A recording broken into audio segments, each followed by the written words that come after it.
quel est le bon tempo pour séduire une femme? Les mecs expérimentés, les dragueurs, te diront de foncer, d'essayer d'aller le plus vite possible. D'autres te diront que c'est mieux de prendre ton temps, car les femmes ont besoin de se sentir en sécurité et d'avoir plus de certitude concernant les vraies intentions de l'homme. Est-ce que l'intérêt de l'homme est sincère ou est-ce qu'il veut juste du sexe? Et donc, dans cet épisode du Coach Drag Podcast, nous allons répondre aux questions suivantes. Quelle est la vitesse idéale pour séduire une femme? Qu'est-ce qui est mieux, avancer vite ou avancer lentement? Et comment réconcilier la séduction rapide et le besoin des femmes de se sentir en sécurité et en confiance? La drague directe, pure et dure, pas de censure. Bienvenue dans le Coach Drag Podcast.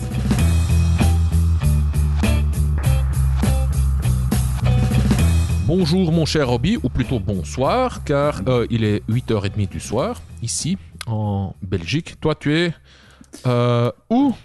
Je ne sais pas où je suis, mais il est 20h30 aussi. Donc, même ok, heure. mais en tout cas, tu n'es pas en Belgique. D'accord, j'ai compris, tu ne veux pas partager. Ok. On ne sait jamais, il y a des espions un peu partout. Donc, je suis en Europe, mais voilà, un peu plus à l'est. Voilà. D'accord. Voilà. Ok. Robbie, toi, tu as un agenda super chargé. Boulot, études, gonzesse, plein d'activités planifiées. Et mon agenda est moins rempli que le tien. En fait, je ne sais pas pourquoi je raconte ça. Aujourd'hui, nous allons parler du sujet suivant, de la vitesse la vitesse idéale pour parcourir les phases du processus de séduction. On va donc le sujet du podcast, qui n'est pas encore finalisé maintenant, pendant qu'on l'enregistre, est pour séduire une femme, n'essaie pas d'avancer trop vite. Il se peut que je change ce sujet. Je vais un peu réfléchir aux mots-clés, etc. Tu vois, pour rendre le titre un petit peu plus attrayant pour les auditeurs et pour les moteurs de recherche, pour les algorithmes. Donc aujourd'hui, on va parler de ça. N'essaye pas d'avancer trop vite. Quelle est la bonne vitesse? Et le sujet, j'ai eu l'inspiration d'Alex. C'est un auditeur fidèle qui a laissé un commentaire en dessous de l'épisode 256, je pense. Même si j'ai un agenda moins chargé que le tien, j'ai eu une journée super bordélique. Bref, oui, c'est ça. L'épisode 257, pardon. Comment optimiser l'apprentissage de la drague? Bref, je sais plus. Je vais laisser juste le lien vers la question d'Alex en dessous de ce podcast dans la description. On s'en fout du numéro de l'épisode. Bon, je vais lire son commentaire. Ok. Et puis, puis je vais répondre. Et puis je te donne la parole. Ça va? Ok, parfait. On s'est commencé. Si tu as des trucs à rajouter, si tu as des idées, n'hésite pas à me couper. Et sinon, voilà. Bon, bref, c'est parti. Alors, voici le commentaire d'Alex. On dit souvent qu'il ne faut pas aller trop vite avec les filles au risque de passer pour un mec acquis, mais paradoxalement, les filles ont besoin de sécurité et de garantie quant aux intentions du mec et de son intérêt pour elle. Comment peut-on concilier les deux, sachant que c'est contradictoire? Les filles sont froussardes et prennent souvent leur distance quand elles sentent pas le mec safe. Donc quand elles se sentent pas en sécurité. Fin du commentaire d'Alex. Petite parenthèse, moi je vois pas vraiment de paradoxe, Alex, dans ton commentaire, car tu dis qu'il ne faut pas aller trop vite, et les filles ont besoin de sécurité. Donc pour moi, ces deux vont ensemble. Mais je suppose que tu veux dire que nous, on essaye d'aller vite, le plus vite possible, mais d'autre part, les filles ont besoin de sécurité, donc elles aimeraient que tu ailles moins vite. En tout cas, c'est comme ça que j'interprète ton commentaire, car initialement, je ne vois pas de paradoxe dans tes propos. Alors, voici ma réponse. Hein. Trop vite. Tu dis, Alex, on dit souvent qu'il ne faut pas aller trop vite. Ça veut dire quoi, trop vite, hein? Car quand on utilise l'adverbe trop, ça sous-entend déjà une erreur, que c'est pas bon, hein, ça sous-entend un excès. On a surdosé le truc, on a dépassé une limite.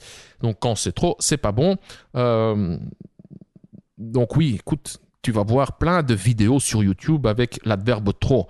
Et donc par définition, c'est correct. Quand tu dis pour séduire une femme, n'avance pas trop vite, oui, c'est juste. L'opposé est également juste. Pour séduire une femme, n'avance pas trop lentement. Car quand il y a l'adverbe trop, déjà c'est pas bon, comme je viens de le dire. Hein. Trop vite, trop lentement, trop ouvertement, trop prudemment, trop directement. Voilà. Quand c'est trop, c'est surdosé et c'est un effet contre-productif. Et donc, ça sous-entend qu'il faut réduire la dose. Quelle est la bonne dose alors? Quelle est la vitesse idéale pour séduire une femme? Si je le savais, hein, Alex, je sais pas. Mais je peux te donner, comment dire, a rule of thumb. Comment on dit en français? Une règle assez vaste, hein, un principe. Quelle est la bonne vitesse? C'est la vitesse maximale acceptable pour elle. Ça reste toujours aussi vague, ça veut rien dire. Ça veut dire quoi la vitesse maximale acceptable pour elle? Donc, toi, Alex, toi, cher auditeur, tu guides la femme à travers les phases de la séduction et elle va te donner du feedback. Donc, quand tu essayes de faire avancer les choses, hein, tu proposes le rendez-vous. Lors du rendez-vous, tu flirtes avec elle, tu réduis la distance physique, tu veux lui murmurer un truc à l'oreille, tu veux lui faire un petit bisou dans le cou, lui prendre la main, lui faire l'embrasser ou quoi. Donc, quand tu progresses, quand tu parcours les phases de la séduction, elle va te donner du feedback. Elle va te donner des signes verts, des signes oranges ou des signes rouges. Hein. Est-ce qu'elle va, quand tu essayes de l'embrasser, est-ce qu'elle réciproque ou pas? Est-ce que tu vois qu'elle se crispe ou pas? Ça, c'est un tout petit exemple de ce qui se passe, mais constamment, entre toi et elle. Car la séduction est une danse. Hein, c'est juste une séquence d'actions, de réactions, de réactions, de réactions, de réactions, de réactions. Tu agis, elle réagit et vice-versa. Alors, pour trouver la bonne vitesse, je te déconseille. Bon, ici, on est purement dans la masturbation intellectuelle. Hein, ça va devenir plus concret. Pour trouver la bonne vitesse, tu découpes la séduction en étapes. Hein. Donc, j'en parle. Et les auditeurs fidèles vont finir par en avoir marre, hein, parce que je me répète. Mais bon, c'est l'essentiel. C'est la base. Je veux dire, quand tu maîtrises la base, c'est 80-90% du travail, quoi. Tout le reste, ce sont des détails. Pour trouver la bonne vitesse, tu découpes la séduction en étapes, c'est-à-dire tu développes ton propre système de séduction. Donc il y a l'approche, il y a la conversation, il y a ensuite la prise de ses coordonnées, hein, son numéro, son Instagram, son Facebook ou je ne sais quoi. Et puis vous communiquez à distance. Vous échangez des messages, des textos sur des SMS, WhatsApp, Messenger, je ne sais quoi. Puis, tu proposes le rendez-vous. Et puis, lors du rendez-vous, hein, le rendez-vous, tu peux aussi le découper en étapes. Ici, c'est juste un exemple. Hein. Il y a plein d'autres variantes de ce système. Hein. Tu peux avoir ton propre système à toi. Hein. Je ne sais pas, moi, tu dragues dans la rue. Si tu vois que la fille est réceptive, tu peux faire un rendez-vous instantané, par exemple. Ou je ne sais pas, moi, peut-être que tu es très fluide socialement dans ton cercle social. Hein, tu travailles avec, je ne sais pas moi, avec beaucoup de femmes et tu plais aux femmes et c'est surtout là que tu rencontres les femmes à travers ton boulot. Oui, pareil, hein, sûrement que tu parcours toujours les mêmes étapes, hein, tes étapes à toi. Et donc, ça, c'est pour trouver la bonne vitesse, la vitesse idéale pour séduire une femme. Déjà, tu dois avoir une idée de ton système de séduction, de tes étapes. Et deux, deuxième point, c'est pour trouver la bonne vitesse, c'est une question d'intuition. Et l'intuition n'est pas quelque chose de mystique, ce n'est pas quelque chose de métaphysique qui vient de... je sais pas moi, enfin, pour trouver la bonne... pour développer de l'intuition, tu dois accumuler de l'expérience. Voilà, c'est ce que je veux dire par que l'intuition n'a rien de métaphysique. Quand tu développes de l'expérience dans un domaine qui est, comment l'expliquer, où tu sais plus ou moins quantifier les choses, où tu vois des patterns, des schémas qui se répètent, c'est comme ça que tu vas développer ton intuition. C'est un peu comme un joueur de foot. En jouant beaucoup au foot, il sait quand il doit accélérer, il sait quand il doit dribbler à gauche, quand il doit dribbler à droite, quand il doit donner une passe, quand il doit tirer au but. Et il va toujours commettre des erreurs, mais son intuition, puisqu'elle sera plus développée, va l'aider à prendre plus souvent les bonnes décisions au bon moment. Donc, on ne peut pas passer à côté, tu as besoin d'accumuler de l'expérience. Maintenant, je vais y revenir, je vais encore concrétiser tout ça un peu plus tard. Donc, je résume. Pour trouver la bonne vitesse, tu découpes la séduction en étapes. Tes étapes à toi, adaptées à ta personnalité et ton environnement. Et deux, on ne peut pas passer à côté, tu dois accumuler de l'expérience. Désolé, mais c'est comme ça. On aime tous trouver, découvrir la pilule magique. Malheureusement... je pense qu'elle n'existe pas, ou en tout cas, moi, je ne l'ai pas encore trouvée. Qu'est-ce qui est mieux? Avancer vite ou avancer lentement pour séduire une femme? Qu'est-ce qui est mieux? Avancer plus lentement et garder une certaine marge d'erreur pour ne pas la brusquer? Ou avancer rapidement au risque de brûler l'interaction, de repousser la femme en passant pour un mec affamé, en manque, un mec needy, axé que sur le sexe, un chaud de la bite qui ne s'intéresse pas à elle en tant que personne. Je te laisse réfléchir 2 secondes, cher auditeur. Roby, toi, tu me connais. On se connaît relativement bien. Je pense que tu peux déjà deviner ma réponse. Moi, personnellement, je préfère, et je suis sûr que pour toi, c'est la même chose. Moi, en général, je préfère avancer vite, le plus vite possible. Ouais. La démarche lente, une démarche plus lente est OK, bien sûr. Si tu as des options, si tu as de l'expérience en matière de séduction, si tu sais ce que tu fais, pour les débutants, la méthode lente est juste une manifestation de leur angoisse du rejet et une bonne recette pour se retrouver dans la friend zone. Et le mec se dit, je vais y aller doucement pour ne pas la brusquer. Je veux qu'elle me fasse confiance, je veux d'abord qu'on devienne amis. Mais ce qu'il dit réellement est, ceci est ma seule option et je ne veux pas la bousiller. Je préfère vivre avec la fausse croyance qu'un jour il pourrait y arriver, qu'il pourrait y avoir quelque chose entre nous, que de vivre avec la certitude qu'il ne se passera rien. Donc, pour les mecs avec de l'expérience, vas-y, tu peux ralentir si c'est un choix stratégique. Pour les débutants, c'est juste de l'angoisse.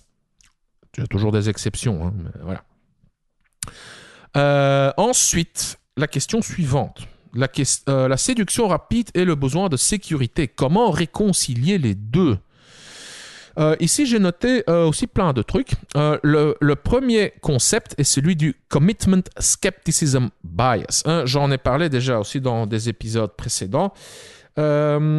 c'est la version féminine. Je vais tout de suite expliquer ce que c'est. Hein. On va tout de suite reconnaître ça, Robbie et chers auditeurs.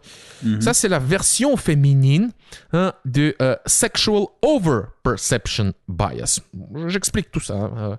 Donc, le Sexual Over-Perception Bias, c'est quoi? Je vais traduire littéralement. C'est le biais de la surinterprétation sexuelle. Ça, c'est un biais cognitif, donc une erreur de jugement, une erreur de raisonnement typiquement masculine.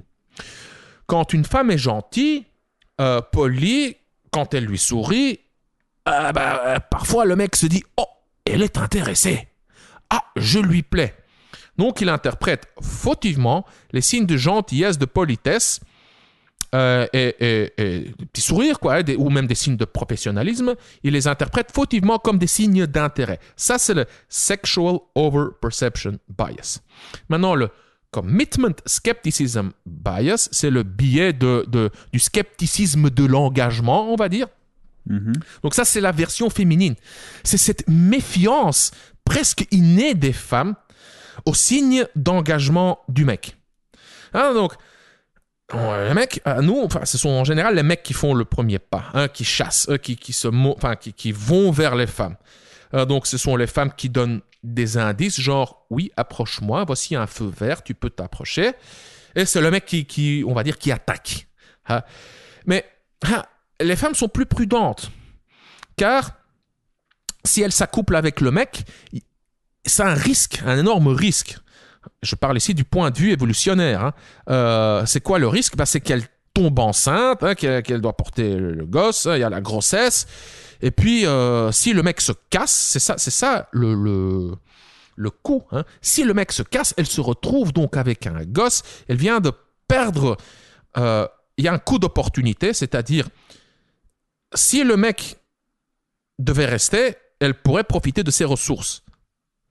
Et pas qu'elle seulement, mais donc son enfant et elle voilà, ils auraient pu profiter des ressources du mec. Si le mec se casse, elle se retrouve là toute seule, elle doit s'occuper de l'enfant, et ça va repousser aussi d'autres mecs. Le mec il va pas se dire elle a déjà un gosse, je vais m'accoupler avec elle à long terme. Et donc c'est pour ça que les femmes ont cette méfiance innée, et elles gardent un peu leur distance. Quand le mec se montre intéressé, elles ne se donnent pas tout de suite. Elles laissent le mec mijoter un petit peu. Le mec doit se prouver. Il doit lui courir un petit peu après pour montrer qu'il veut réellement s'engager et que ce n'est pas un signe trompeur. Donc que les signes d'engagement du mec sont de vrais signes d'engagement et non pas juste des petites feintes pour pouvoir la fourrer rapidement pour ensuite se barrer. Donc ici, de nouveau, c'est une explication évolutionniste. Ce sont ça se joue au niveau de l'inconscient. Quand tu vas regarder les individus en particulier, il y a d'énormes différences individuelles. Donc tu ne vas pas nécessairement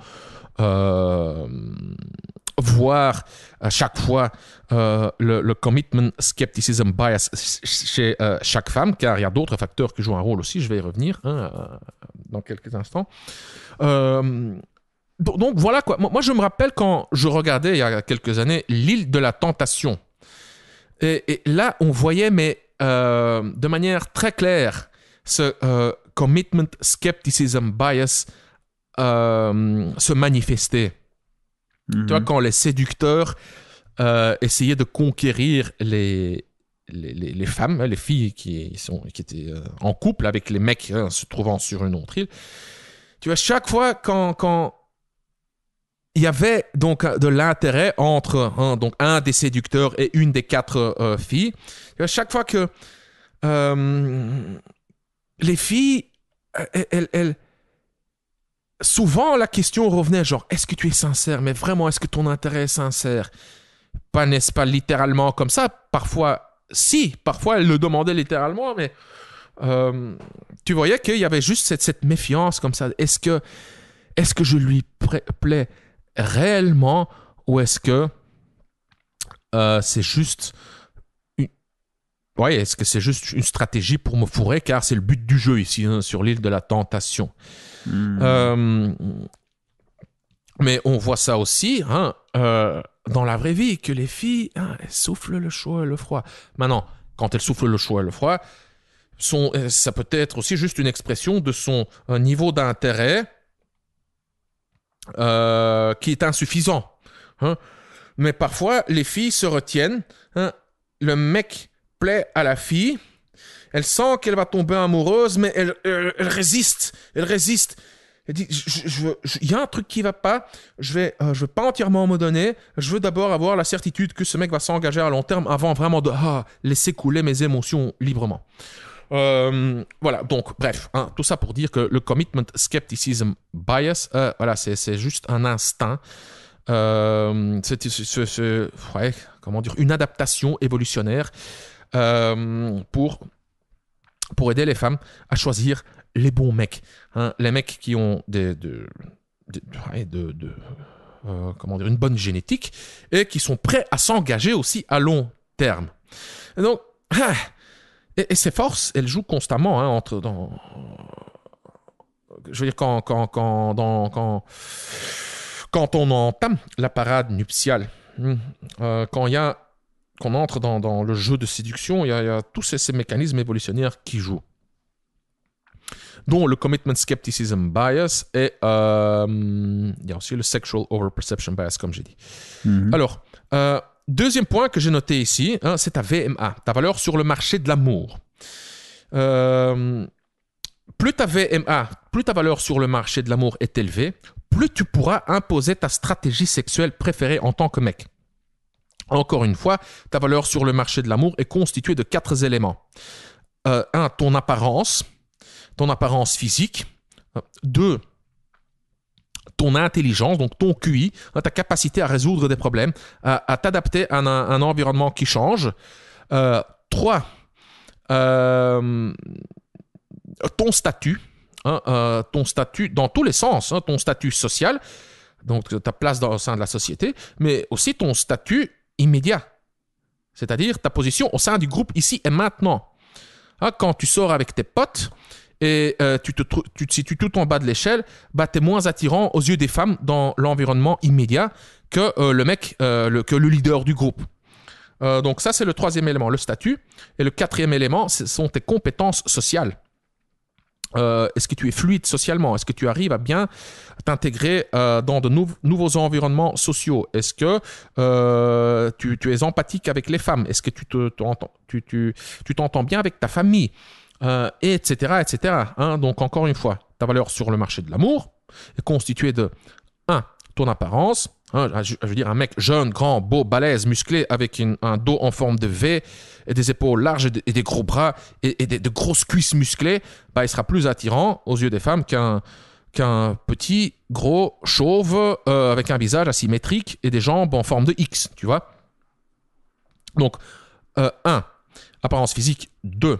Ton intelligence. 3. Ton statut. 4. Tes compétences sociales. Ces 4 éléments forment ta VMA. Et plus ton score pour chaque élément est élevé, bah plus ton score total de ta VMA sera élevé et donc plus tu seras attirant aux yeux des femmes en général.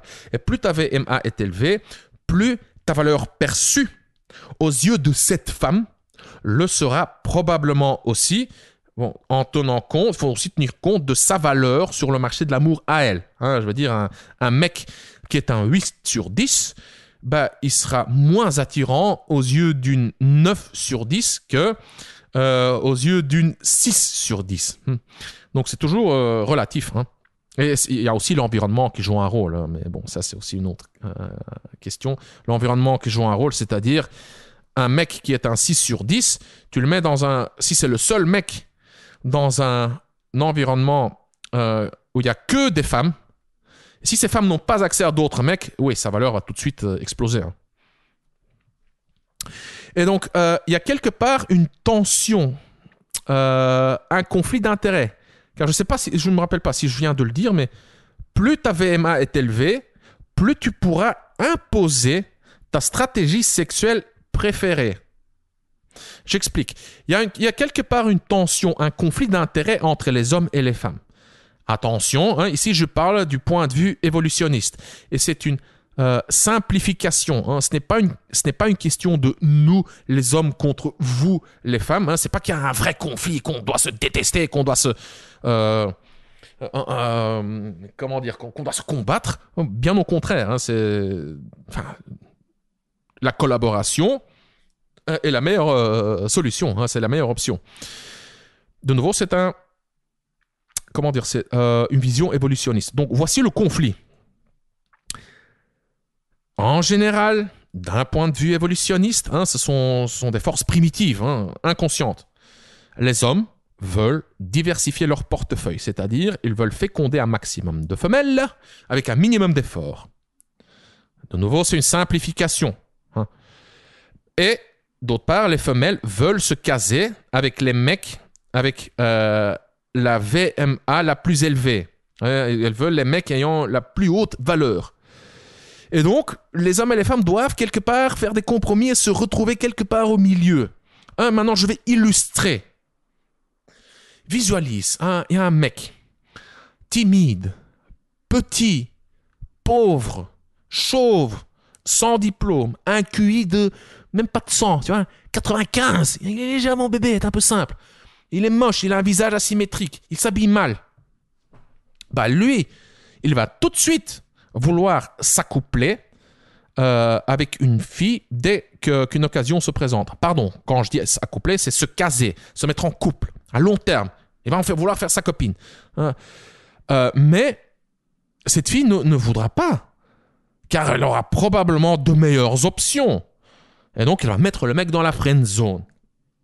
Un jour, en soirée, cette fille croise Juan. C'est un bad boy, bodybuildé, bronzé, avec du charme et du charisme. Elle se dira, oh là là, il est tellement beau. Oh, il m'excite. Et tu vois, Juan la drague un petit peu, lui fait des clins d'œil, et elle couche avec lui au premier soir. Et il se voit une deuxième fois. Et il couche encore une fois. Et elle commence à développer des sentiments pour lui. Elle veut se mettre en couple avec lui, avec Juan. Mais Juan se dit, mais non, pourquoi me caser avec elle? Ouais, elle est sympa, mais ouais, j'ai d'autres options, hein, j'ai de meilleures options. Elle est OK pour coucher avec, mais je vais pas sacrifier ma liberté, mon plaisir et mes autres relations, ou mes autres plans cul, tu vois. Pour cette fille, elle est pas suffisamment belle, c'est ça.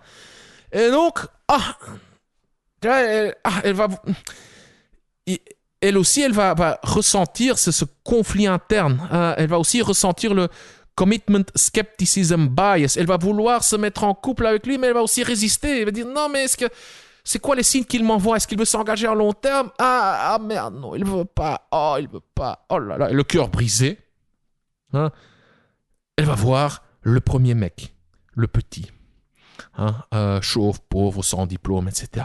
Et elle va vider son cœur. Elle va pleurer. Elle va tout lui raconter. Mais lui aussi, quand il entend ça, pour lui, ça lui brise le cœur également. Et il va se dire, oh là là là là, salope. Comment est-ce qu'elle peut me faire ça? Je suis son mec idéal. Je l'aime. Je suis gentil et attentionné. Je suis prêt à tout lui donner, à tout faire pour elle. Et elle, qu'est-ce qu'elle fait? Elle se fait baiser par un bad boy qui ne la respecte pas. C'est l'histoire classique, hein, on connaît tout ça, quoi. Et donc, bref, voilà. Non. La question ultime que voici. Que faire? Que faire? Comment trouver la bonne vitesse? J'ai déjà répondu partiellement. Maintenant, je vais compléter cette réponse. Tu développes ton système de drague. Ton système de drague à toi. Voici grosso modo un système de drague. Donc un système, c'est-à-dire un process, une série d'étapes. 1. Tu as la rue, le web dating ou la drague en soirée pour faire tes rencontres, pour le premier contact. 2. Il y a la prise du numéro. 3. Il y a le rendez-vous. Bon, quand tu as pris le numéro, ça sous-entend que tu continues à communiquer. le rendez-vous. Et puis lors du rendez-vous, ça c'est mon système à moi, hein, bar 1, hein, donc je donne rendez-vous dans un bar, toujours le même, hein, parce que voilà, je maîtrise l'environnement, je connais l'environnement, il n'y aura pas d'imprévu, ou beaucoup moins. Et bar 1, bar 2, lieu de conclusion. Le deuxième bar n'est pas nécessaire. Parfois, il y a même un troisième bar. Ça dépend de l'ambiance, de la soirée, si on a envie encore de boire, de danser, de s'amuser. Et donc, le lieu de conclusion, c'est chez elle ou à l'hôtel, donc, entre 4 murs, à l'abri des regards, pour se faire des bisous et des câlins. Voilà. Donc, ça sont mes étapes à moi. Hein. Ces étapes peuvent être modifiées. Tu peux les adapter à ta sauce. Je sais que Robbie a d'autres systèmes. Il a un système qui ressemble à celui-ci, mais je sais qu'il a aussi des petits systèmes, donc des séries d'étapes qui sont un peu différentes. Surtout pendant le confinement, tu as adapté ton petit système de séduction, Robbie, et tu as remplacé tout ce qui est bar, resto, etc., par une promenade. Hein. Donc, j'adapte en fonction à chaque nouvel environnement, en fait. Hein. Si je suis à l'étranger depuis un mois, je vais rester un petit temps. J'ai dû m'adapter. Et je dois trouver à chaque fois un petit système pour arriver au même résultat. Donc, ouais. Donc, voilà, ça, c'est la première chose à faire. C'est tu développes ton système de drague, tes étapes à toi. Puis, ce système, tu le parcours régulièrement, hein, avec des femmes, des nouvelles rencontres. Hein. Ça peut sonner un peu... je sais pas comment le dire. Je trouve pas le bon mot, mais un peu réductionniste, hein, où tu réduis les femmes juste à... C'est pas moi. Hein, tu parcours les étapes de séduction avec beaucoup de femmes. Comme si les femmes, tu les réduisais juste à des objets, à des instruments. Hein. Mais au final, non, hein, non, je veux dire... tu le fais pour ton développement, personnel, pour développer tes compétences sociales. L'idée, bien entendu, est aussi d'apporter du fun, du plaisir, d'enrichir la vie de ces femmes. Je veux dire, les femmes qui sont sur Tinder, hein, elles ont aussi régulièrement des rendez-vous. Hein. Elles font aussi un peu de la consommation de masse. Hein, donc. Mais la réalité est que quand tu développes ton système de drague et tu le parcours avec des femmes régulièrement, de nouvelles rencontres, tu vas juste devenir plus doué. Ah, c'est con, mais c'est comme ça. Donc, tu développes ton système de drague. 2, tu avances le plus vite possible, bien entendu en tenant compte de feedback de la femme en face de toi. Hein. C'est tellement évident, mais bon, je préfère le dire qu'il y a des mecs... Il y a des cas bizarres qui nous écoutent, hein, ça c'est sûr, qui vont... Je sais pas, qui voient des femmes comme des objets, plutôt comme des robots, qui croient qu'il faut appuyer sur des boutons et que la femme va réagir un peu de manière pavlovienne. Non. Hein. Donc tu avances le plus vite possible en tenant compte de son feedback et tu avances donc le plus vite possible dans ton système, hein, à toi. Et 3e point, tu développes ta valeur sur le marché de l'amour. Et c'est... je l'ai dit comme ça... en un souffle, mais c'est un investissement à long terme. Hein. C'est un truc... je dirais même que quelque part, d'un point de vue évolutionniste, de nouveau, c'est ta mission en tant que mec. Quand tu regardes autour de toi dans la société, qu'est-ce qu'on fait tous ? On essaie tous de grimper l'échelle sociale. À l'école, on essaie chacun de se positionner d'une certaine façon, d'être le meilleur dans son propre domaine. T'as les mecs qui sont très doués à l'école, je parle de l'école, hein, donc qui étudient bien, ils ont de bons points. Il y a les bad boys qui se différencient de ces gars, ils disent voilà, sont des geeks, sont des nerds, laisse-les des intellos, sont trop ennuyeux. Moi, je fume des pétards et je suis un bad boy, je roule en mobilette et je me bagarre, je fais de la MMA ou je ne sais quoi, des arts martiaux mixtes. Et donc lui, c'est comme ça qu'il se différencie des autres gars et c'est dans sa petite niche qu'il essaie alors de grimper l'échelle sociale. Donc, quand tu regardes aussi dans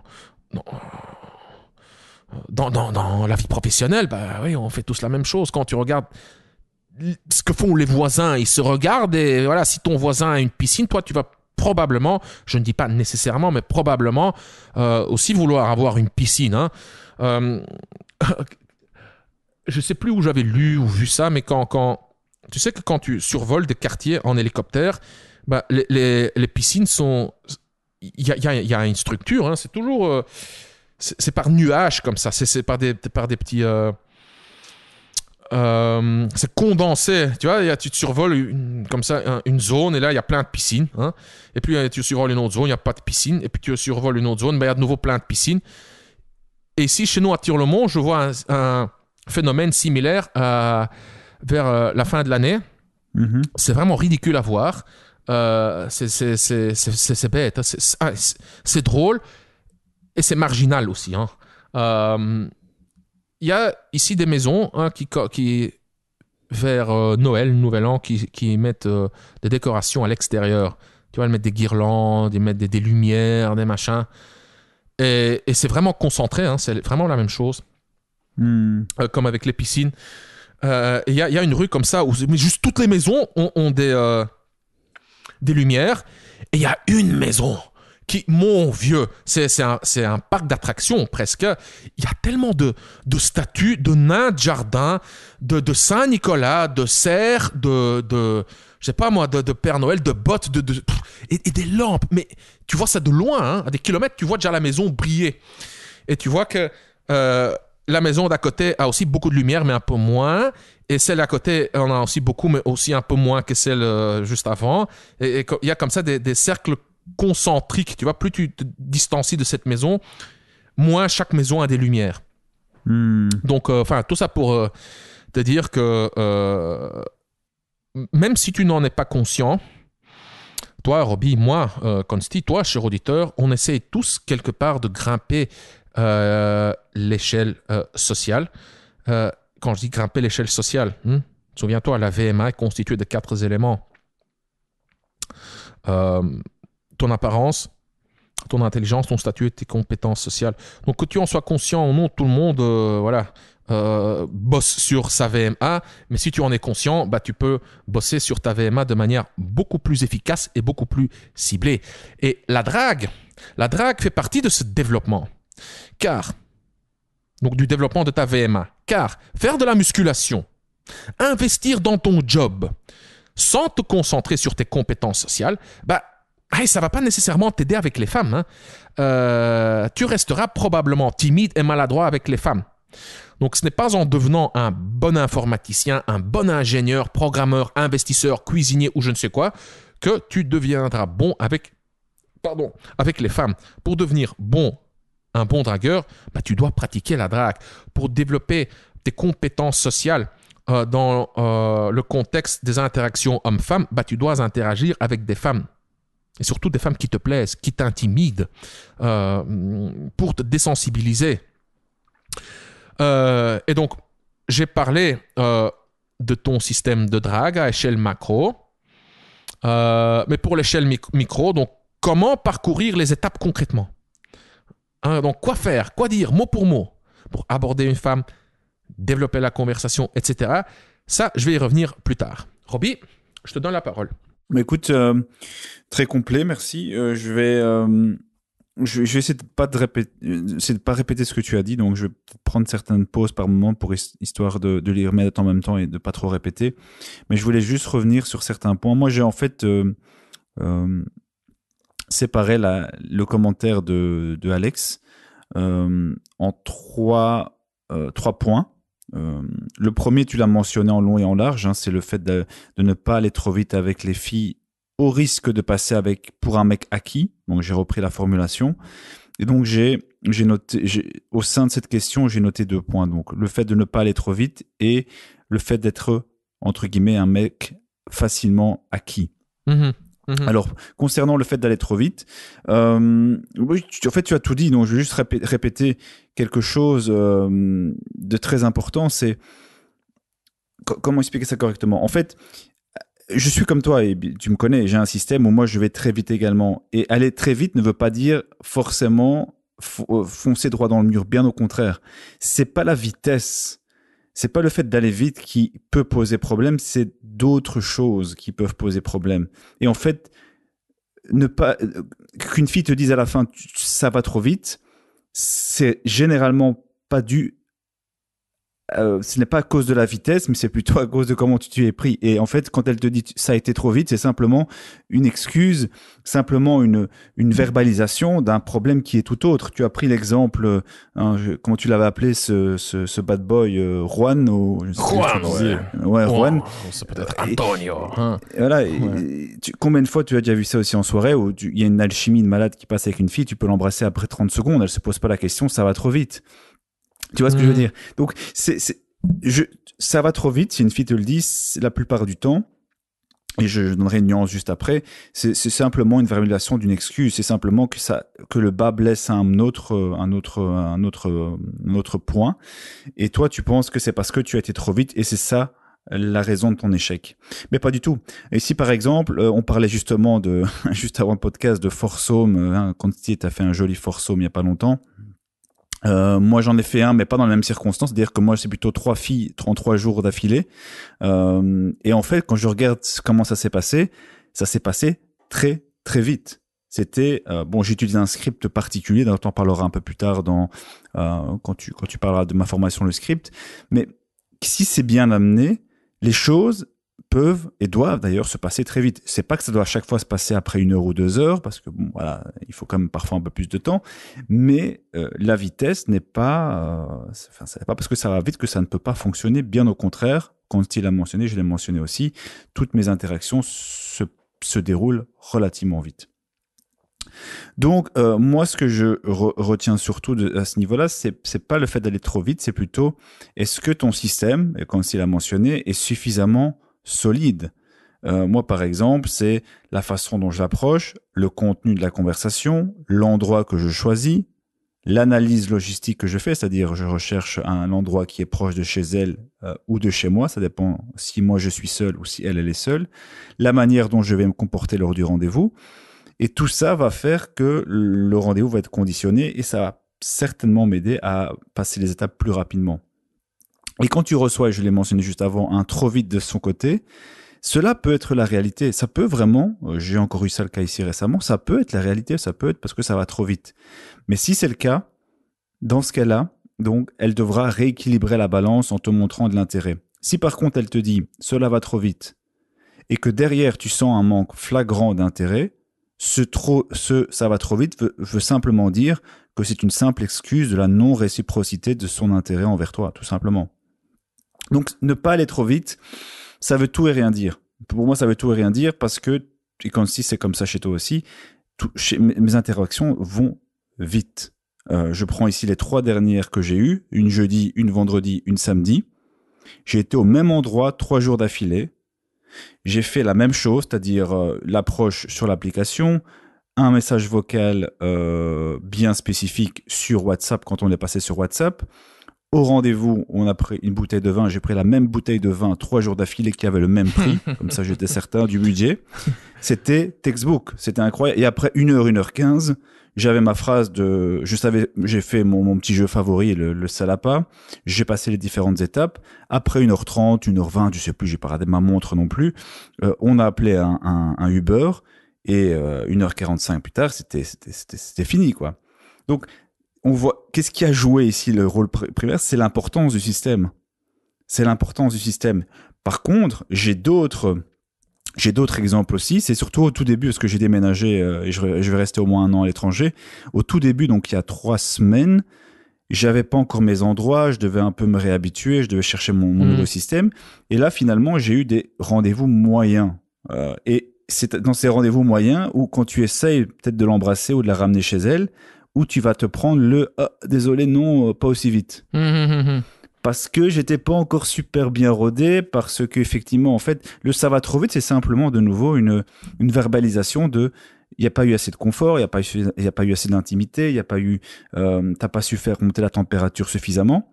C'est ça que ça veut dire. C'est pas que ça va trop vite, parce que quand les choses sont bien amenées, quand le système est bien rodé, ça peut et ça va d'ailleurs aller très vite. Voilà. C'est ça que je voulais mettre en avant avec le ne pas aller trop vite. C'est dingue comme parfois, pardon de te couper, mais moi j'en souffre énormément, c'est que je pense que c'est pas moi des tendances autistes, hein, car dès qu'il y a un petit changement dans le système, c'est comme si un petit changement peut se traduire dans une réduction drastique de mon taux de réussite. Tu vois? Donc, chez moi aussi. Ouais, un autre endroit où j'oublie un petit détail et là, du coup, ça foire, quoi. Ça foire. Bon. Maintenant, c'est un peu simpliste comme je viens de l'expliquer, car je ne vais pas te donner d'exemple vraiment très concret. Mais oui, si tu as besoin comme ça, car tu ne maîtrises pas entièrement l'environnement, tu as besoin d'un petit temps de réflexion, hein, tu dois checker un petit truc, bien, ça peut suffire pour faire baisser la température. Mais je vais t'en donner un, parce que j'en ai eu un moi, il y a 3 semaines. Quand je suis arrivé, j'étais pas encore assez rodé. C'était donc, on devait aller à un bar à vin avec une fille. En plus, une fille que j'ai suivie depuis quelques semaines, mais comme j'étais à l'étranger, enfin, que j'étais pas encore arrivé dans le pays de destination et elle était déjà là-bas, forcément, on pouvait pas se voir. C'est pour ça que ça a duré quelques semaines. Sinon, ça dure jamais quelques semaines, ça dure 2-3 jours et puis il y a le rendez-vous qui a lieu. Mais donc, on se parle et la motivation est extrêmement élevée. Et puis, on doit se voir dans un bar à vin que j'avais soigneusement regardé, etc. Mais j'avais pas vu qu'il était fermé. Visiblement, il était fermé depuis quelques mois à cause notamment du Covid. Et donc, on est arrivé là-bas. Il faisait un peu froid en plus. On savait pas où aller. On a commencé à marcher 10-15 minutes dans la rue. Il faisait un peu froid. Là, c'était pas extraordinaire. Et puis, à un moment donné, on a trouvé un petit bar, pas trop mal, mais la musique était un peu, tu vois, du style, pas du métal, mais du rock, quoi. Ouais, voilà. La lumière était pas top. Les tabourets étaient pas fous. La logistique était pas bonne. Bref, c'était pas du tout mon endroit. Tout simplement.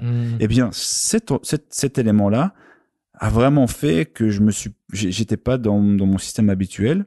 Et bon, est-ce que c'est lié uniquement à ça ou pas? Bon, mais en tout cas, ça a beaucoup moins bien fonctionné. Maintenant, depuis que j'ai trouvé mon système, mes nouveaux environnements, mes nouveaux endroits où aller, ça, je déroule quoi. Je déroule quoi. C'est les divans, c'est la luminosité, c'est l'endroit, enfin bref, c'est le cadre global. Bien, ça change de tout au tout quoi. Hein. Donc tout ça pour dire que quand tu reçois de nouveau, hein, donc ça va trop vite, ça peut être la réalité. Ça peut être la réalité que ça va trop vite pour elle. Mais dans ce cas-là, elle va devoir rééquilibrer la balance, c'est-à-dire en te montrant de l'intérêt d'une façon ou d'une autre. Et dans ce cas-là, tu peux dire, ok, le ça va trop vite, c'est vrai. C'est vrai. Mais par contre, dans d'autres situations, ça peut être simplement parce que il y a pas d'intérêt et qu'elle le sent pas tout simplement. Elle te dit, ça va trop vite, désolé, moi j'ai besoin de temps. Mais c'est simplement une excuse. Donc voilà, c'est ça que je veux mettre en avant avec le ça va trop vite. Ouais, non, tout à fait. C'est très important de le mentionner et de l'accentuer. C'est le fait c'est à elle de rééquilibrer la balance. Autrement dit, c'est à elle de t'envoyer un signe que « Hey, je suis intéressé, mais attends un petit peu. Ralentis. » Ouais, très bien. Ouais, exactement. Très bien. Ouais. Tout à fait. Donc, point suivant, donc, quand je reprends la formulation de Alex, qui écrivait ne pas aller trop vite avec les filles au risque de passer pour un mec acquis. Donc maintenant je parle de la notion de entre guillemets mec acquis. Alors ici même chose, mec acquis, ça va dépendre de pas mal de facteurs. Ça va dépendre de ta VMA, t'en as parlé en long et en large comme si, donc ta valeur sur le marché de l'amour, mais ça va mais tout ce qui s'est passé avant, donc avant le rendez-vous, pendant le rendez-vous et après le rendez-vous. Tout ça va jouer aussi un rôle, être acquis, donc avoir que l'autre ait un sentiment que tu es acquis à sa cause, ce n'est pas un moment T, c'est un ensemble d'éléments finalement. C'est ta VMA déjà, premièrement, c'est vrai. Hein, si ta VMA est déjà à la base inférieure à elle, et qu'en plus tu as un comportement un peu trop, on va dire, complaisant, elle va peut-être te considérer plus vite comme acquis que si tu as une VMA, une valeur sur le marché de l'amour plus élevée qu'elle et que tu es complaisant. Ça va peut-être arriver aussi, mais ça arrivera peut-être moins rapidement.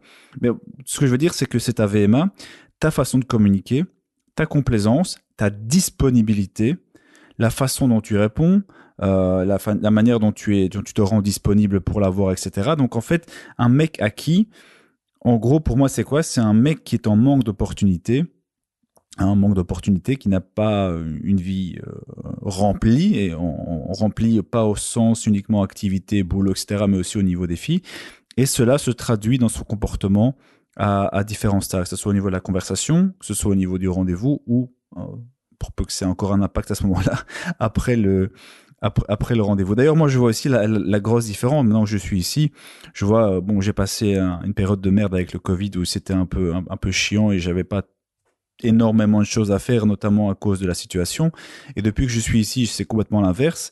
Et je vois que c'est vraiment comment dire, c'est un truc qui me manquait énormément, d'être à ce point occupé. Plus avoir, parce que je suis dans un bel environnement, un bon environnement pour les filles, avoir des tonnes d'opportunités. Et ça change, ça change tout. Ça change tout au niveau de de ton mindset, de ton état d'esprit par rapport aux filles. Tu es beaucoup moins, et naturellement d'ailleurs, moins disponible. Mhm. Et c'est pas une technique, c'est simplement que tu es naturellement occupé. Et ça change énormément de choses dans la perception que l'autre a de toi, parce que ça se ressent que tu es occupé, que tu travailles ou que tu es des rendez-vous, peu importe, que tu réponds parfois vite, parfois moins vite, parfois avec plus de texte, parfois moins de texte. Et ce changement de tempo, cette variation de tempo, l'autre le perçoit. En tout cas, je ne sais pas si elle le perçoit de manière consciente, mais en tout cas, elle ressent que voilà, il y a quelque chose qui n'est pas acquis ici. Alors que dans d'autres circonstances, quand tu n'as vraiment rien à foutre, ou que tu as trop de temps libre et pas d'opportunité, que tu le veuilles ou pas, que tu le veuilles ou pas, si tu as trop de temps libre et tu manques d'opportunités, sans te rendre compte, tu vas être hyper disponible. Mhm. Et ça peut effectivement, ça peut effectivement te mettre dans cette case de mec acquis. Donc voilà. Pour moi, les deux sont pas liés. C'est pas parce que tu vas trop vite que tu es forcément acquis. Non. Tu peux aller très vite et pour autant ne pas donner cette impression de mec acquis. Mhm. Ouais. Donc voilà. Deuxième chose, tu mentionnais besoin de sécurité, de garantie. Bon, ici, 2 lignes. Effectivement, ceux-là, effectivement, ils ont besoin de sécurité, de garantie, mais de nouveau, ça ne veut pas dire que tu dois attendre des lustres pour faire avancer les choses. Donc voilà. Et dernière chose, ils sont aussi 3 lignes. Sur son dernier commentaire, les filles sont froussardes et prennent leur distance quand elles sentent le mec pas safe.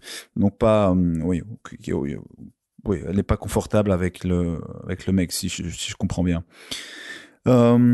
Oui, effectivement, oui, les filles peuvent prendre leur distance quand elles sentent que quelque chose cloche avec l'homme. Bien sûr, ça peut survenir avant le rendez-vous. Si elle ressent qu'il y a un truc qui cloche, ça peut être pendant le rendez-vous, voire même après le rendez-vous, mais c'est un peu moins probable. Et elle va se dire, oui, il y a peut-être ce petit truc qui fait il y a un truc qui cloche avec lui, quoi. Mais bon, moi en tout cas, c'est ce que j'ai écrit c'est ce que j'ai écrit là, pardon. Et d'ailleurs, je me relis un peu pour voir si je ne répète pas ce que tu as déjà dit. Ouais, en fait, oui, c'est ça. C'est peut-être ce changement de comportement. Donc, quand tu le dis, finalement, les filles sont froussardes et prennent leur distance quand elles sentent un mec passif. En fait, c'est ce changement de comportement qui peut te faire penser qu'elles ont besoin d'attendre, d'avoir plus de confort, d'être plus en sécurité avant de s'ouvrir, alors qu'en fait, ce comportement froid et hésitant est simplement le résultat de son manque d'intérêt. Et toi, tu le perçois comme étant, elles prennent leur distance parce que il n'y a pas assez de confort. Comme tu disais juste avant, elles prennent leur distance parce que je vais trop vite. Mais non, tout ça, pour moi, c'est des excuses. C'est pas la vitesse qui va faire que de nouveau, elle va s'enfuir en courant. Si son niveau d'intérêt est très élevé, si son niveau d'attirance est très élevé, ça peut aller très très vite et elle pourrait même se sentir à l'aise plus rapidement. Mais pour moi, c'est juste ton interprétation, mais c'est pas, c'est clairement pas gravé dans la roche, quoi. Donc ouais, tout simplement ce que je veux dire sur ce dernier point, quoi. Ok. Donc si je comprends bien, tu as fait le tour. Oui, j'ai fait le tour sur le premier point sur lequel je voulais insister. Ouais. Le fait de ne pas aller... Non, c'est ce que j'ai déjà fait. Hein, donc, c'est sur le fait de ne pas aller trop vite et sur la notion de mec acquis. Et ces 2 derniers points, c'est simplement voilà, pour rebondir dessus. Mais voilà, les filles sont froussardes et prennent leur distance quand elles sentent le mec passer. Pour moi, ça veut tout et rien dire, quoi. Non, les filles sont pas froussardes. C'est peut-être toi qui les perçois comme telles parce qu'elles ont un manque d'intérêt. Et tu penses qu'elles prennent leur distance à cause de ça parce que le mec n'est pas safe, mais alors c'est tout simplement un manque d'intérêt, tout simplement. Ouais, moi, quand j'entends ça, ou quand je lis ça, ça me fait penser au mec, peut-être que je suis complètement à côté de la plaque, hein, mais donc je projette aussi, car moi aussi j'ai eu des... Enfin, quand je dis moi aussi, je parle pas de toi, Robbie, ou ni de toi, Alex. Mais donc moi j'ai eu des périodes où je me reconnais dans cette description. Hein. Elles sentent pas le mec safe. C'est pendant mes périodes où j'étais mes périodes d'obsession où je faisais que draguer, lire, écouter, regarder des vidéos, des podcasts, enfin des audios, enfin où j'étais que occupé par la drague. Tout était en fonction de la drague. Et donc là, quand tu sors beaucoup, plusieurs fois par semaine, en journée, en soirée, tu es en ligne en train de draguer, tu rencontres tes potes, des dragueurs, de quoi tu parles? De la drague, tu échanges des infos, des techniques. Tu as lu ce livre? Ouais, toi celui-là, blablabla. Quand tu es là-dedans, à un moment, en tout cas, moi, c'était comme ça chez moi, je voyais les femmes effectivement moins comme des humains. J'étais dans la consommation de masse. Enfin, c'était juste accumuler de l'expérience, accumuler les stats, enfin, même pas les stats, quoi, mais juste aborder, chasser, draguer, fixer des rendez-vous, coucher, nouveau, encore, plus, stimulation, nouveauté, excitation. Et là, à un moment, tu sens que... Enfin, je me sentais un petit peu... comme si j'étais... Et pas dans le bon sens, mais... Oui, marginal, littéralement. J'étais un peu en dehors t'avais les gens normaux et t'avais moi et les autres gars, les autres dragueurs. Et ouais, c'est comme si je sais pas comment l'expliquer, Robbie, mais je perdais un peu le contact avec la vraie vie, on va dire. Enfin, quand je dis la vraie vie, ça veut aussi rien dire, mais...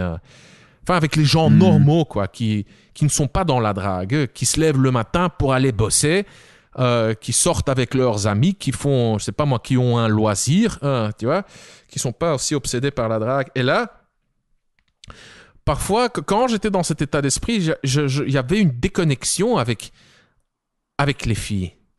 Parce que j'étais aussi trop en mode, je vais tester les techniques. Oh, j'ai appris une nouvelle phrase, je vais la tester. Et donc, tu lui balances la phrase et tu la regardes un peu d'un air bizarre, genre hey, allez, vas-y, réagis maintenant. Réagis comme je m'attends à ce que tu réagisses, parce que j'ai lu ça sur un forum que les femmes réagissent normalement de telle ou telle façon à telle ou telle phrase. Et donc, elles sentent un petit peu que ouais, le mec, il est pas vraiment naturel. C'est comme s'il essaie de me manipuler. Ouais, je sais pas, c'est comme s'il est calculé, le gars. Il se comporte pas de manière spontanée, sans réfléchir. Non, il y a quelque chose de calculé, de réfléchi. Il a sûrement un double agenda. C'est bizarre. Il est un peu décalé. J'ai pas l'habitude d'interagir avec des mecs comme ça. Et c'est un peu cette... Ouais, c'est comme ça que j'interprète un petit peu la phrase d'Alex, elles prennent souvent leur distance quand elles sentent pas le mec safe. Donc moi, je me suis... dans le passé, senti comme un mec pas safe parce que j'étais trop décalé, j'étais trop dans la drague, j'étais trop dans la technique, la manipulation. J'ai pas assez intéressé à la fille, mais plutôt au résultat, genre, comme je l'ai dit, bam bam, je te balance une phrase, vas-y, réagis maintenant comme j'aimerais pour qu'on puisse rapidement passer à l'étape suivante. Tu vois? Donc, enfin, voilà. Mais de nouveau, peut-être que je suis complètement à côté de la plaque. Non, mais c'est bien que tu aies mentionné ça, parce qu'effectivement, je l'avais dit, quand je pensais lire effectivement plus quand elles ne se sentent pas safe, donc en sécurité. Mais effectivement, si c'est peut-être une autre interprétation, de dire quand elles sentent que le mec n'est pas safe, et donc que le mec, qu'il y a quelque chose qui cloche avec lui. Après, ça peut être plein de choses qui clochent. Ouais. Ça peut pas, voilà. Donc ça peut être simplement une intuition, ça peut être pas mal de facteurs, mais bon, voilà. C'est encore une fois, c'est quelque chose qui renvoie aussi fortement à un manque d'intérêt également. C'est ça. Donc, ouais. Robbie, moi, on parle souvent, et tu as parlé des systèmes de drague. Ton système de drague, encore une fois, c'est un mot abstrait qui veut juste dire ton système de drague veut dire tes étapes à toi.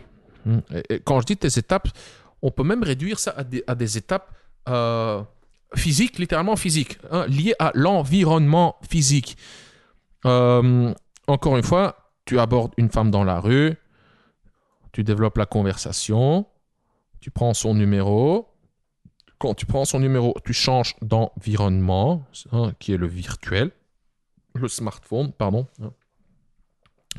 Vous restez pendant un petit temps dans le virtuel. Ça peut être quoi? 1 jour, 2 jours, 3 jours, 1 semaine, 2 semaines, en fonction de vos agendas et vos niveaux d'intérêt respectifs.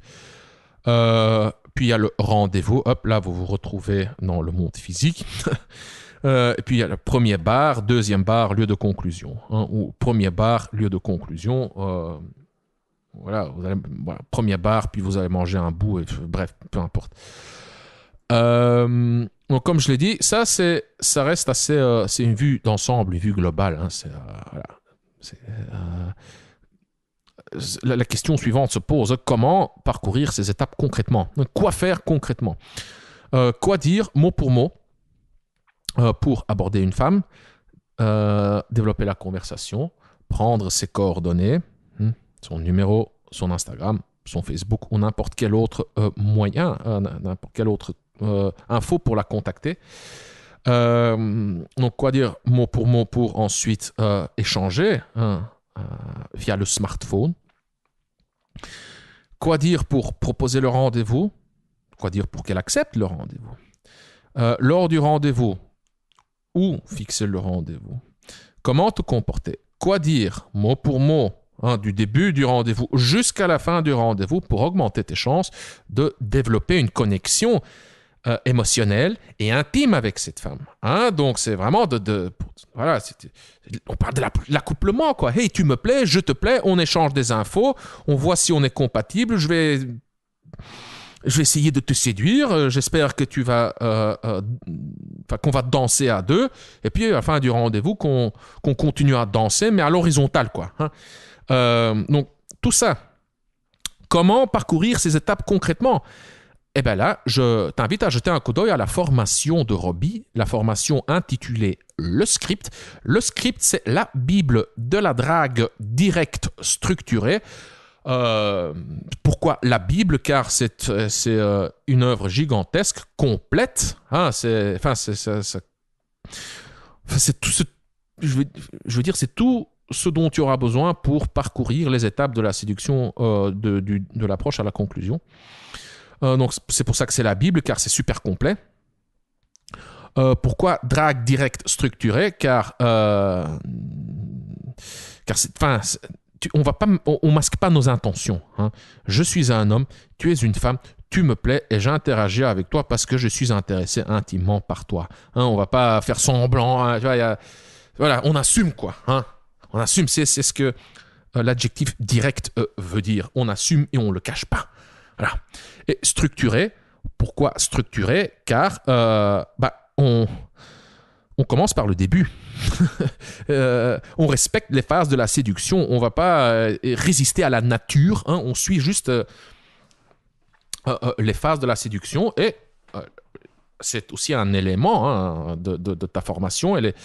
Ta formation est structurée en respectant justement les phases de la séduction. On commence par le début et puis on parcourt les étapes. Concrètement, tu as 7 modules. Un module sur l'état d'esprit.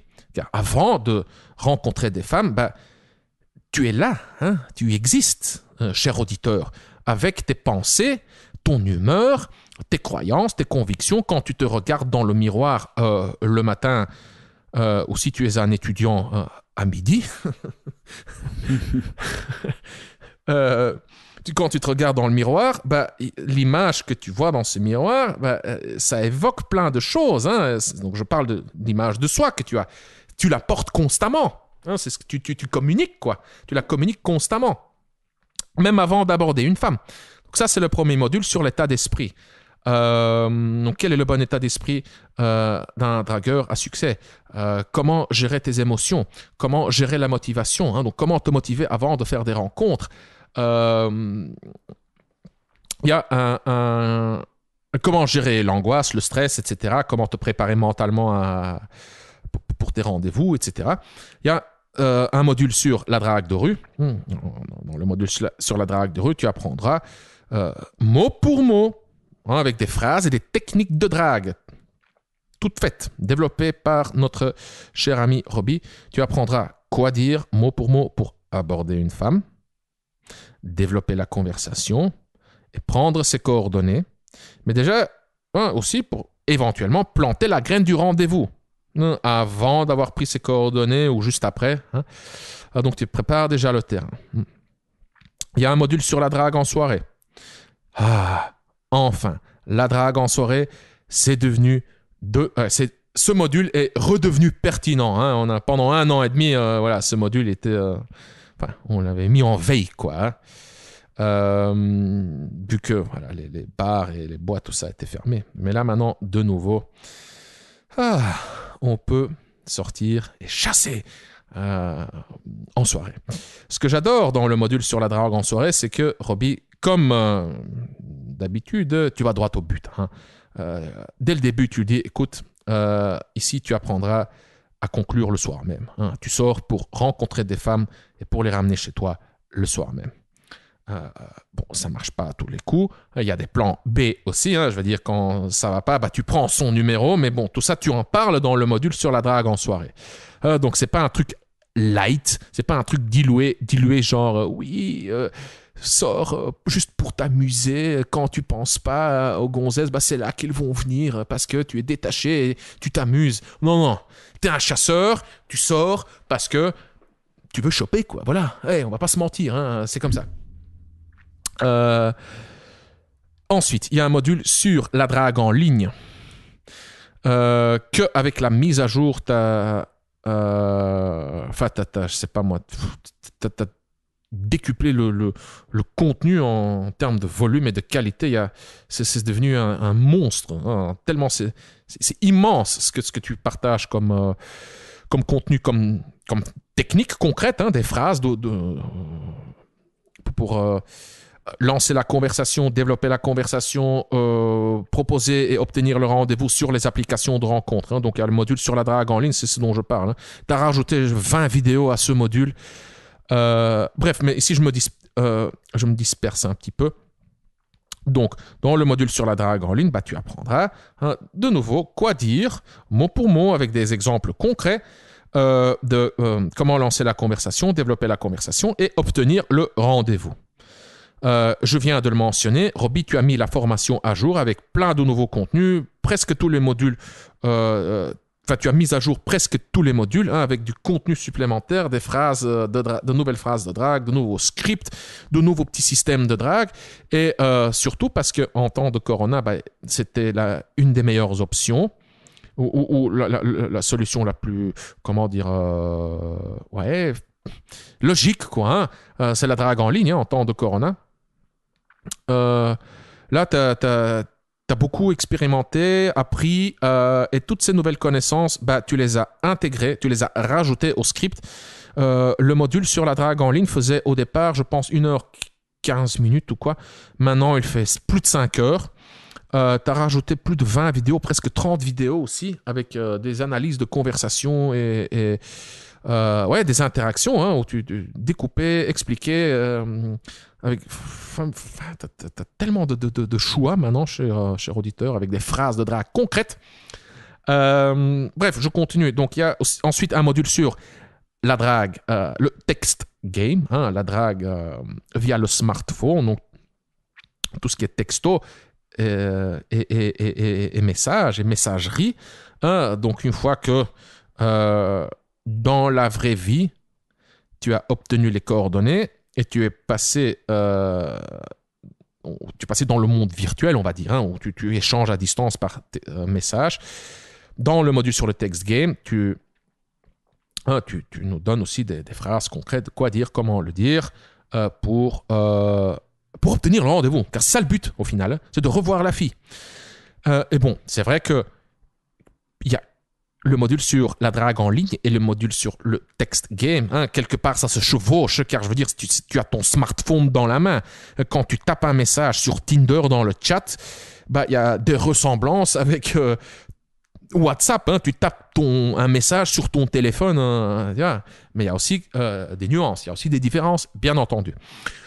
Ensuite, il y a un module sur le rendez-vous, le module légendaire sur le rendez-vous, où tu découpes le rendez-vous en phases, où tu expliques comment naviguer ces phases de manière fluide, de nouveau avec des phrases de drague concrètes.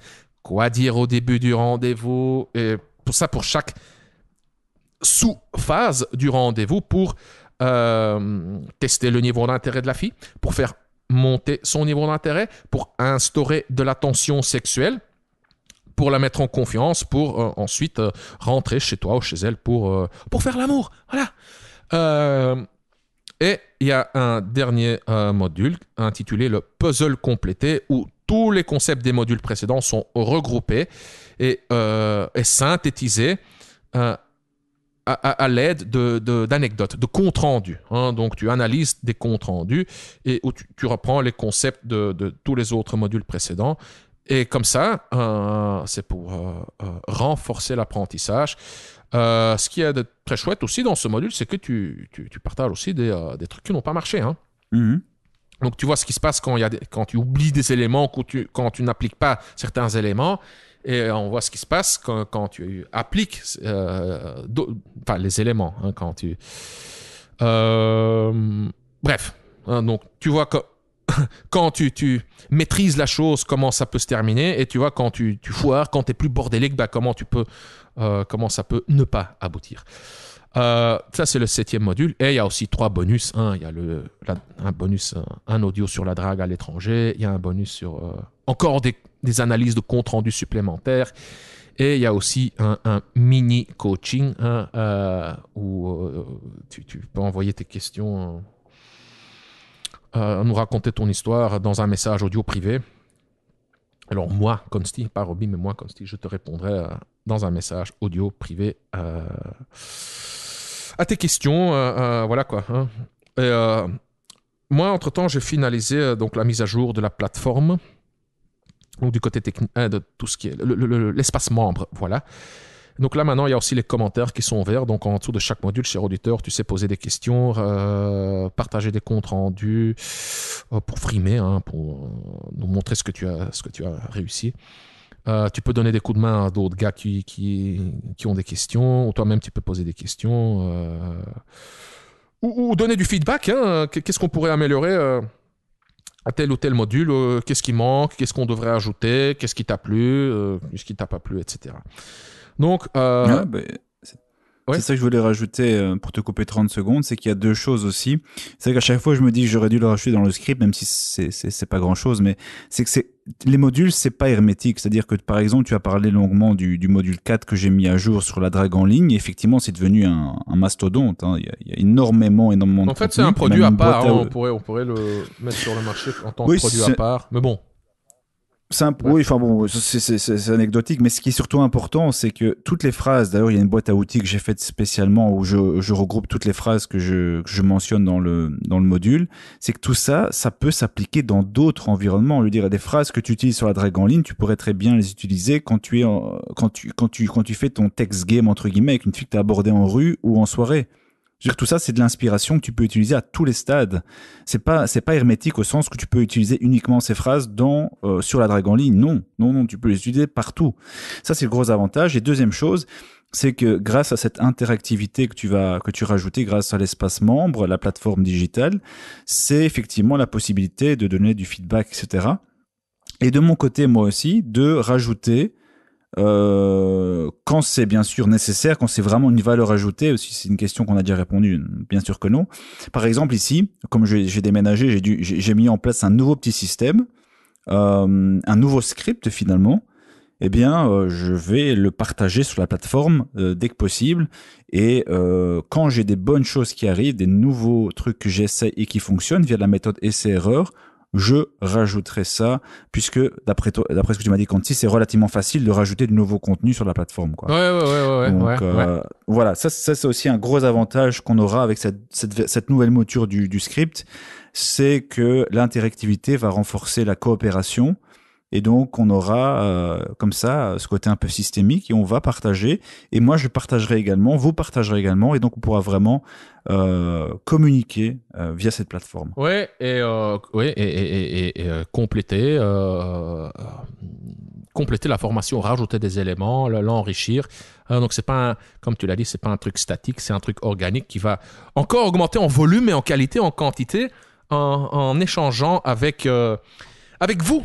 Chers clients, Et cher auditeur, non, pas vraiment cher auditeur, car voilà, c'est cher auditeur, si tu as accès au script, là, oui, mais sinon, non. Bref, si tu es intéressé, cher auditeur, par le script, clique sur le lien se trouvant dans la description, comme ça tu verras la page de présentation. D'ailleurs, j'ai pas encore mis la page de présentation à jour, et les modules ne sont pas encore mis à jour.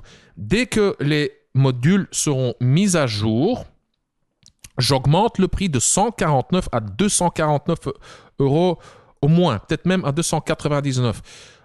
Oui, c'est pour mettre la pression. Oui, c'est du marketing, mais c'est vrai en plus. Ça, je veux dire, c'était pas calculé à l'avance. Hein. Quand j'ai vu la mise à jour, je me suis dit ouais non, je vais augmenter le prix car ça en vaut la peine. Car avant ta mise à jour, Roby, je ne savais pas si j'allais augmenter le prix. Je l'avais dit d'abord, je vais jeter un coup d'œil si ça vaut la peine. Si tu as rajouté 5 minutes ici, 5 minutes par là, un petit conseil par-ci, par-là, bon, on va pas augmenter le prix pour ça, on va pas se fatiguer pour ça. Mais vu que le truc a, ouais, je sais pas moi, doublé ou triplé de volume, ouais, c'est vraiment la Bible, quoi. Hein, de la drague directe structurée.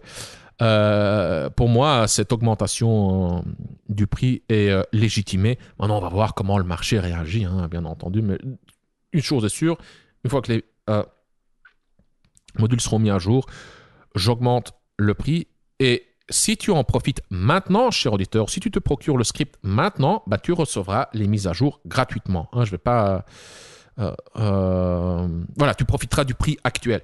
Hein, donc, tous les clients du script qui l'ont acheté tout au début, je me rappelle plus, il y a quelques années, c'était quoi le prix de lancement? C'était 49 euros, ou 39 ou 49, je sais plus. Ben voilà, eux, ils recevront les mises à jour également, hein, gratuitement, juste comme ça. Voilà, encore une fois, clique sur le lien se trouvant dans la description pour jeter un coup d'œil à la page de présentation du script pour avoir une meilleure idée du contenu du script. Mais je crois qu'on a tout dit, hein, Roby. Dans le prochain épisode, je pense, j'aimerais partager une expérience intéressante. Tu l'as mentionné, j'ai fait un plan à 4 et j'aimerais un peu en parler et le disséquer avec toi, Roby, avec toi, cher auditeur, car c'était un truc, comment dire, c'était pas que du hasard, hein, c'était le résultat d'un travail, d'un investissement. C'est le résultat d'un nouveau système. Bon, on peut difficilement juger l'efficacité du système après juste un succès. Hein. J'ai eu un plan à 4. Ah, voilà, Coxty, hein, c'est un peu tôt, hein, pour en déduire que ton système fonctionne.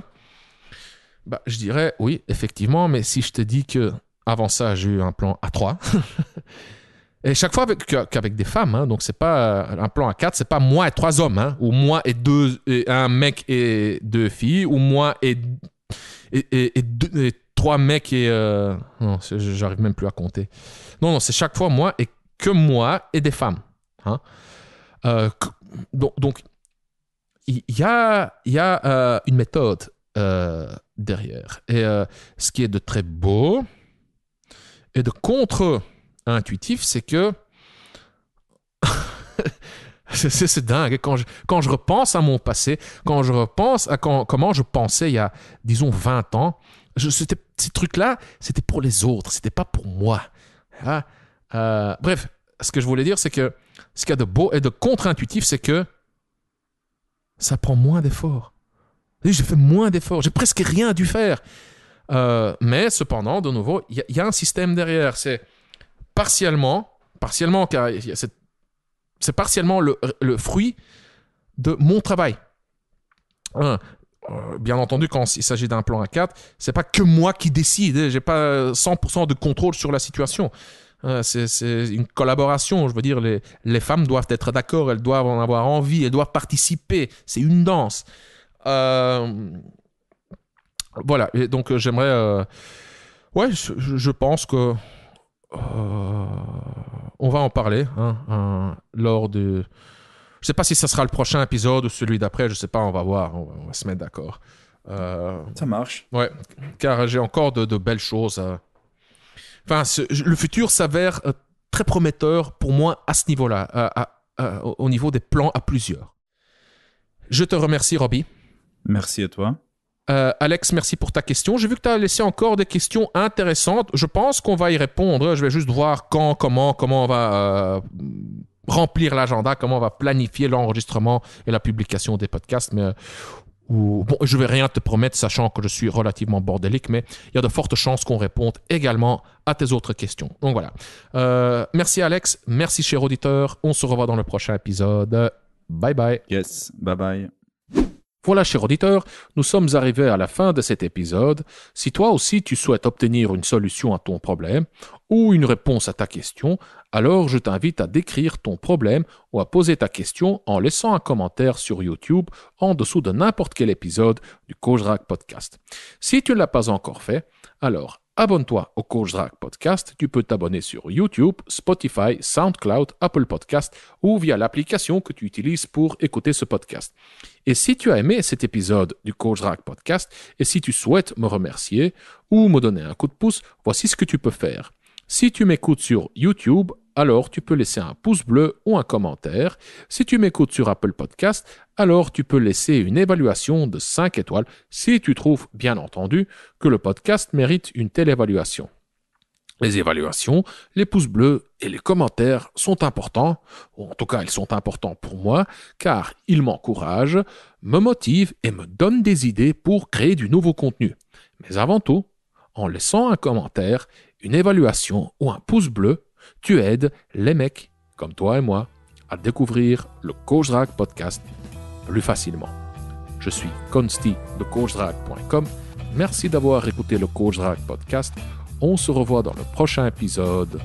Bonne drague!